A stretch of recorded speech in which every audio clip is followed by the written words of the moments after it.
Hello, my friends. Assalamu alaikum.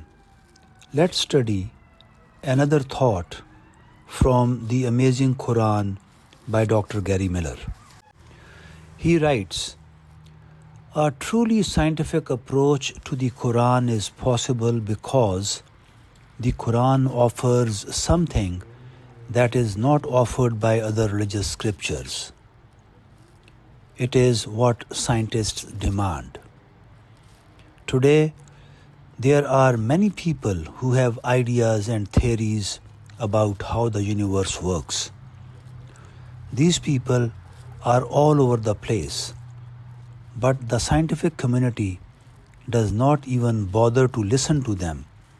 This is because within the last century, the scientific community has demanded a test of falsification. They say, if you have theory, do not bother us with it unless you bring with that theory a way for us to prove whether you are wrong or not. Such a test was exactly why the scientific community listened to Einstein towards the beginning of the century.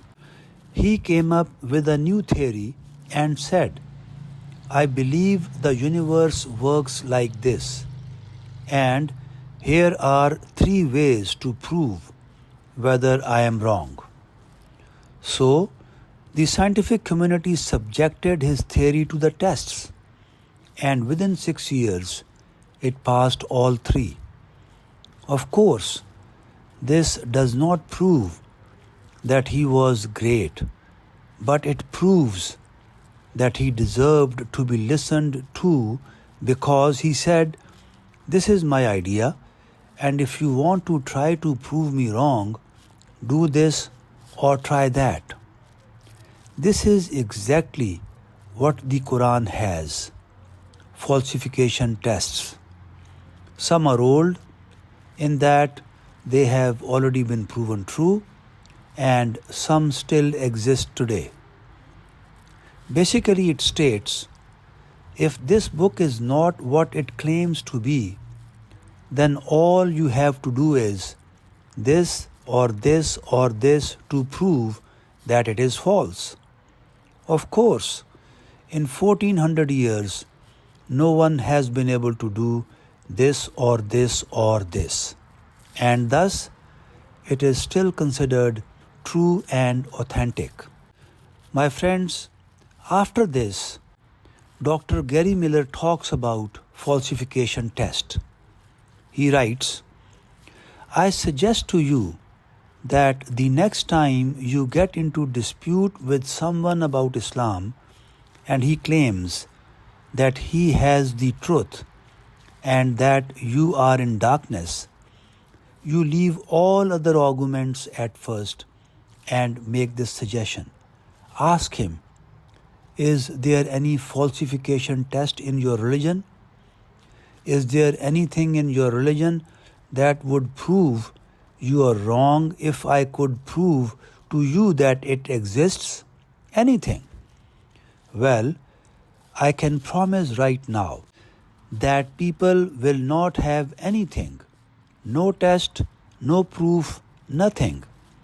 This is because they do not carry around the idea that they should not only present what they believe, but should also offer others a chance to prove they are wrong. However, Islam does that. A perfect example of how Islam provides man with a chance to verify its authenticity and prove it wrong occurs in the 4th chapter. And quite honestly, I was very surprised when I first discovered this challenge. It states, do they not consider the Quran? Had it been from any other than Allah, they would surely have found therein much discrepancy.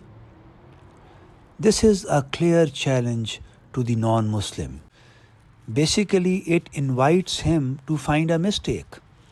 As a matter of fact, the seriousness and difficulty of the challenge aside, the actual presentation of such a challenge in the first place is not even in human nature and is inconsistent with man's personality. One doesn't take an exam in school and after finishing the exam, write a note to the instructor at the end saying, "This exam is perfect. There are no mistakes in it. Find one if you can." One just doesn't do that. The teacher would not sleep until he found a mistake. And yet, this is the way the Quran approaches people.